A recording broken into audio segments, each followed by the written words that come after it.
Sebelum berangkat ibadah haji, Ivan Gunawan tentu tidak lupa berpamitan kepada keluarga dan rekan kerja. Ia juga memberikan salam perpisahan lewat acara Brownies Trans TV pada Selasa, 27 Mei 2025. Dalam sebuah tayangan live di Brownies, sahabat Ruben Onsu itu meminta doa dari semua pihak agar perjalanannya diberi kelancaran dan keselamatan. Desainer kondang itu juga meminta maaf secara terbuka atas segala kesalahan yang mungkin pernah ia lakukan selama ini. Yang jelas minal aidin wal faizin. Mohon maaf lahir batin. Semoga ibadah haji ini berjalan lancar, sehat, jalan lancar dan pulang juga diberikan kemudahan semuanya ya, tuturnya. Bukan cuma itu, Ivan Gunawan juga mengaku sudah berpamitan secara langsung kepada Ayu Ting Ting dan Ruben Onsu. Ia pun berjanji mendoakan orang-orang yang ada di studio setibanya di Tanah Suci.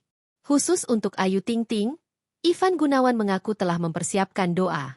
Namun rupanya doa tersebut tidaklah berkaitan dengan jodoh, melainkan tentang konser sang sahabat.